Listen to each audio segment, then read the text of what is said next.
Well, we just got the latest report on the housing market, and it pretty much confirms what we've been talking about here for a while on the channel, which is that the housing market is continuing to slow down. And let's not forget, people, this is supposed to be the busy time of year for real estate. As I'm making this video, we're sitting at the middle towards the end of May of 2025. March, April, May, completely uneventful for the real estate market, and that trend is just continuing. In fact, the existing home sales in April, which we're always a month behind on the data here from the National Association of Realtors, went down again. Total existing home sales, which means actual houses that sold, went down 0.5% in March to a seasonally adjusted rate of 4 million homes sold. And year over year, sales declined 2%. So it's actually down 2% from 1 year ago. So things just continue to deteriorate. And if anybody remembers, last year I was talking about how last year was essentially the worst housing market year on record, going all the way back to the early 90s. And now we are seeing an even worse year. If things keep going like this, it's a guarantee it will be worse than last year. Even going back to March of this year, home sales fell by 5.9% from February. So the decline is just continuing. It is just continuing to decline. It's not getting better at a time of year when home sales are actually supposed to be picking up. And the reason why this is actually kind of surprising is because when we look at history and we see what happened with home sales, even during the last big housing crash, you still saw, even in the worst years, that home sales would pick up during the busy spring selling season like this, even though we were in the middle of a crash. But that's not actually happening now. So things are actually worse today than they were in 2008 all the way through 2012. And the funny thing is, economists and Wall Street were actually predicting that there was going to be a 2.7% monthly increase. But instead it was a 0.5% decrease. And that's the other common theme we see is all of these economists and all these Wall Street predictions have been way off. Everybody is way too bullish on the economy, thinking things are way better than they really are. And then when the real numbers come out, everybody just gasps for air like, oh my God, I can't believe it's actually that bad. Well, it is. Here's something funny that was said by Lawrence Yun, who is the chief economist at the National Association of Realtors. He goes, home sales have been at 75% of normal or pre-pandemic activity for the past 3 years, even with 7 million jobs added to the economy. I mean, you just have to laugh at that one, man, because a bunch of those 7 million jobs didn't even exist, first of all. And almost all of them that were created went mainly to illegal immigrants. That's something that we know for a fact. Most of these jobs didn't even go to American citizens. And on top of that, the jobs that are being created are Mickey Mouse jobs that don't pay well for the most part. Not a job that somebody can save up enough money to be able to go out and buy a house at record high prices. No. So we could have had 10 million jobs created or 20 million jobs created, but if it's the same kind of jobs that we've been talking about here on the channel, who cares? It's irrelevant. It's not the type of job that's actually going to be able to afford somebody to be able to buy a house. And then, of course, at the same time that these sales are slowing down, inventory is picking up. More sellers are listing their homes for sale. Fewer buyers are actually buying. And this is leading to a situation where at the end of April, we had 1.45 million units for sale in the United States, which is up 9% from March, and it's up 20.8% from just 1 year ago, guys. And this means the month supply is also creeping up. We're at a 4.4 month supply of inventory at the current sales pace. So we are getting very close to that 6 months balanced market. If things keep going like this, probably by the end of summer, beginning of fall, we're going to be at that 6 months level of inventory on the US housing market, which is always considered balanced. That means it's not a buyer's market or a seller's market. It is just fair and balanced in terms of the amount of inventory for sale versus buyer demand. Considering that we're at 4.5 months supply right now, and you can already see that people aren't buying, it doesn't really matter how many months supply are going to be available, because it's not going to influence people getting out there and buying. Yeah, more inventory is great, gives buyers more choices, but until the prices move down in a meaningful way, no one's going to care. Even Lawrence Yun is finally admitting that affordability is the biggest concern on the housing market, saying that even with increasing inventory, we are not getting a pickup in home sales. The affordability condition is clearly hurting the market. Well, yeah, I've been saying that for the past 3 or so years. You're just now catching up to this? Because before, you were saying, oh, it's just interest rates. As soon as that comes down, we're going to see everybody rush back into the market. That's not happening either. Property tax assessments are here, but there is still time to appeal. In many states, homeowners are receiving their property tax assessments right now, but there is still time to act. If you live in Georgia, Illinois, or other states with upcoming deadlines, you may be able to reduce what you owe on your property taxes. And that's why today's video is sponsored by Ownwell. Ownwell helps you protest your property taxes on your behalf, and it costs you absolutely nothing up front, so it's 100% risk-free, and you only pay if Ownwell actually ends up saving you any money. And there's a high probability in this environment that you are overpaying for property taxes due to inconsistent methods or outdated ways of assessing property tax values, not to mention the inflated home values. But Ownwell will review your property's assessment, file the necessary protest paperwork, and negotiate with your appraisal district all on your behalf. Ownwell customers save on average $1,100 and have been used by over 300,000 homeowners nationwide. Even though we've passed the Texas protest deadline, you still have time if you're in a state like Georgia or Illinois. And Ownwell does have an 86% success rate and lowering your property tax bill, so I would definitely say to check them out. Don't miss your window to save. Head on over to ownwell.com/michaelbordenero to check your eligibility and the deadline. Single-family home sales are down 1.4% from 1 year ago, but the prices are up 1.7% from 1 year ago, and condo prices are also up 1.4% from a year ago. And really, when you look at price increases that small, we're talking 1.4% and 1.7%, that's not even enough to keep up with the official inflation rate that we have right now of 2.3% CPI. And we know that that number is a huge lie. It's easily double that, if not more. In fact, most Americans are expecting inflation this year to be around 7%. So if your home's only going up 1.5% in value per year, that's not even enough to keep up with inflation, which is also interesting because traditionally housing always kept up with, if not outpaced inflation by a small margin. But what happened is when home prices went up as much as they did, you carried forward all those years of appreciation in one shot.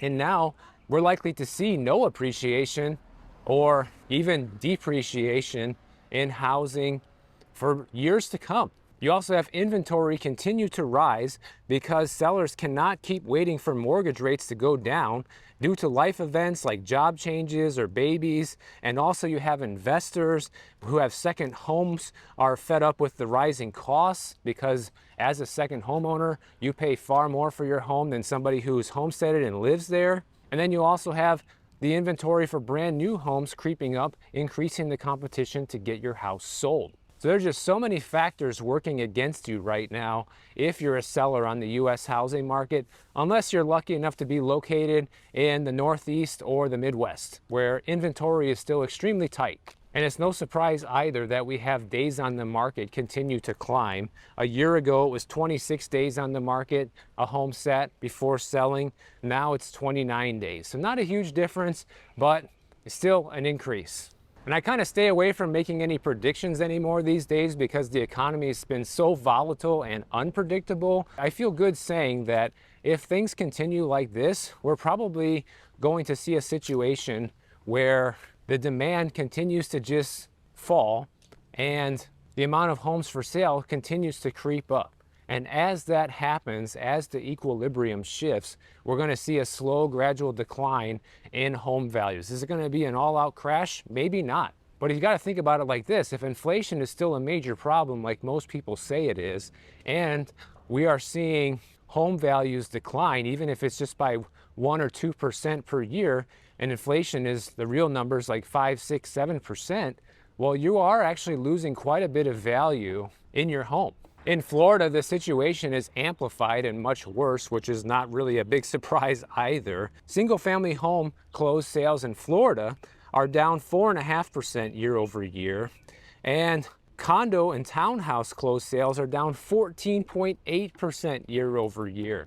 At the same time, inventory for both types of housing is continuing to rise here. Single-family homes have 2.7% more inventory than a year ago. You also have home prices falling in Florida, which is not a huge surprise at this point either. You see, because the situation I just outlined is what you're going to start seeing on a national level at some point down the road, because Florida's already hit the situation where inventory for condos and single-family homes have exceeded pre-pandemic levels. At the same time, the transaction volume is plummeting, and that leads to a situation where prices fall. Single-family home prices are down 4% year over year right now, and sales prices for condos here in Florida are down 6% year over year. And so you have to realize that as long as the market conditions stay where they're at right now, where there's this standstill, where sellers don't want to let go of the price and buyers can't literally afford to buy at this price, it's not going to end well. It's not going to end in a situation where all of a sudden people are just going to come rushing back into the market unless housing becomes significantly more affordable in some way. There's only three ways that can happen: a huge decrease in interest rates, a big decrease in prices, or a major increase in salaries and wages, or a combination of all three. And they say, well, there's still a lot of people out there that would like to buy, but they just can't due to affordability, which is true. There are a lot of people that wish they could buy, but until it becomes significantly more affordable, it's just not going to happen. At the same time, here in Florida, you have single-family home listings up 2.7% year over year, and condo and townhouse listings are actually down 2% year over year, but it's still above pre-pandemic levels, which I'm going to show you here right now. Take a look at these charts here.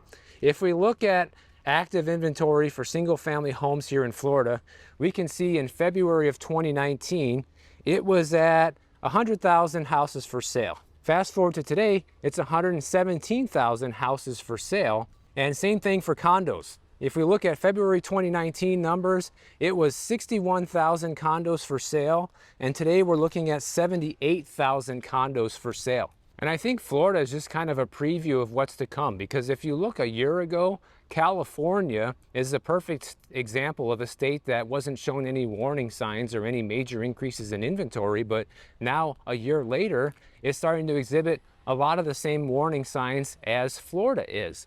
So you're going to see more and more states start to crack as the conditions for buying homes just continue to deteriorate. You can only make homes so unaffordable before everybody just kind of sits on the sidelines and says, And it's not just residential real estate that's suffering right now. Commercial real estate is actually doing much worse. Take a look at some of these examples here of what's happening with office space. There are two downtown skyscrapers in downtown Denver that just sold for $3.2 million, which is over 90% below their estimated value back in 2019. These places are supposed to be worth $200 million, and they just sold for $3.2 million. That's practically giving them away. Can you imagine what the owners of these buildings must be thinking right now? Like how much regret they have about not selling those buildings back in 2019 before the pandemic?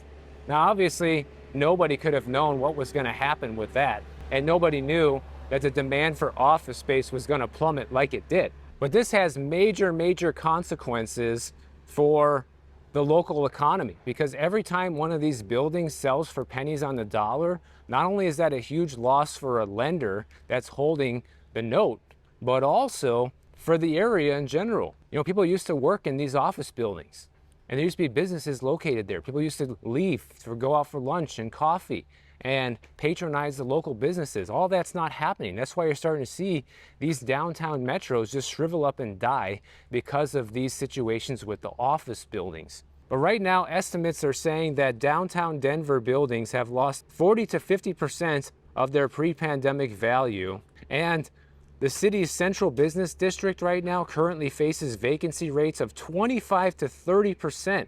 And there's actually cities that are doing worse than this, like San Francisco, Austin, Texas, Seattle, another one which we're going to talk about in a little bit here.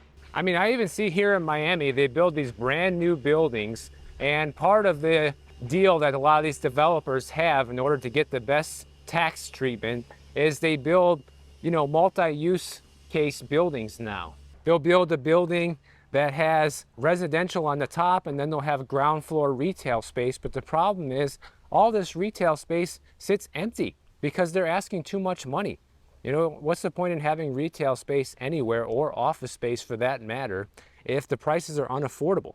Tenants don't want to pay the high rent, and these landlords need to adjust their expectations to a more realistic level if they actually want to fill these vacancies. So it's starting to look like, now that we're 5 years after the pandemic here, that office space is never really going to recover back to what it was before the pandemic. It seems like this permanently altered the landscape for commercial real estate forever, and it's going to continue to have devastating effects on the local economy and the national economy as lenders have to take these big losses. And another city that's doing worse than Seattle, San Francisco, and Denver is Portland, Oregon. They had a similar situation happen over there. The US Bancorp Tower in Portland, Oregon is suffering big time right now in terms of its value. In fact, one of their largest tenants used to be a YouTube channel that I watch, and maybe a lot of you guys have heard of before, called Digital Trends. They do all type of tech reviews, especially TV reviews, things like that. They used to have office space in this building until recently, and they had to pull out because of how bad the conditions are in Portland. Literally, the reason cited for Digital Trends leaving is vagrants sleeping in the hallways of vacant office floors. They're also starting fires in the stairwells, smoking fentanyl, and defecating in common areas. Sounds like a nice place to be running a business, huh? Now this building is sitting half empty, and the largest tenant in the building is US Bank, and they're even pulling their business out too. So right now this building in Portland has a $70 million asking price, and that's about 80% below what the current owners paid for it over a decade ago. Even investors who are basically sharks and try to buy up properties like this and turn them around, they're saying things like, I don't see a way to get into the green in the next 5 to 7 years on a building like this. And that's all due to the lawlessness and how much downtown Portland has deteriorated. Even one of my viewers recently wrote me, who lives and grew up in the area, and said, if you do end up coming to Portland this year, Michael, if you go to downtown, yeah, you're going to see blight. It's not going to be good. It's also not a good representation of the area at large, because he says that when you go out to the suburbs, that things look a lot better. So I don't know. We'll see if I end up making it up that way this year or not. I don't know. But this commercial real estate problem also serves as a warning of what can happen when the downtown of any area goes through this doom loop of businesses moving and leaving, and then the rest of the businesses are left with less customers and start suffering as well. They're saying that many cities across the US are starting to recover from what has been the worst office space downturn in the past 75 years. And right now, Portland's commercial real estate market is showing little signs of recovery from the fallout of the pandemic due to the rise in homelessness and the state's botched experiment with drug decriminalization. So it's like, this is what happens when you ruin a state, Businesses leave, nobody wants to be there. Is that really a huge surprise? In fact, Portland's first quarter office vacancy rate is now at 35%, which is the highest among the 25 largest central business districts in the United States. So right now, Portland, Oregon is the leader in office space sitting empty right now. 35%, guys. And guess what? That number is going to continue to climb as the area continues to deteriorate. As long as they let people do drugs on the street and there's homeless camps and tents everywhere, who's going to want to set up shop in places like that? There's no customers. People don't feel safe to walk around and patronize a business. Why on earth would anybody want to start one in the area? And when things get this bad, it can actually affect residential real estate, which was kind of the last point I wanted to circle back to and get to, because you see so many areas struggling with commercial and office space real estate. Well, in Portland, There's a $600 million development that includes condos, office space, and a Ritz-Carlton hotel that opened up in 2023 that's struggling to get people to move in or buy there. And now a lender is trying to take title to the property, partly because condo sales have been weak.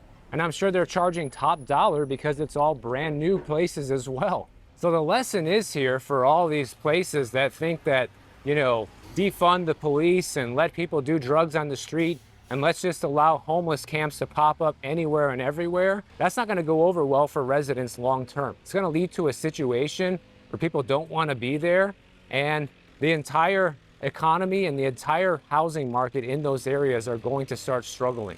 And it looks like Portland, Oregon is going to be the leader and taking the cake in this struggle. So we'll have to keep an eye on this and see how bad this situation gets in the long run. But of course, everything I just said might sound like bad news, but it's not. It's actually all good news, because all this means is that prices are going to start coming down for all types of real estate. You can already get 90% off for commercial office space, okay? That's an unheard of correction in price right there. It's just unbelievable. And real estate prices are coming down here in Florida and in other places around the country right now as inventory continues to go up. That's a great thing.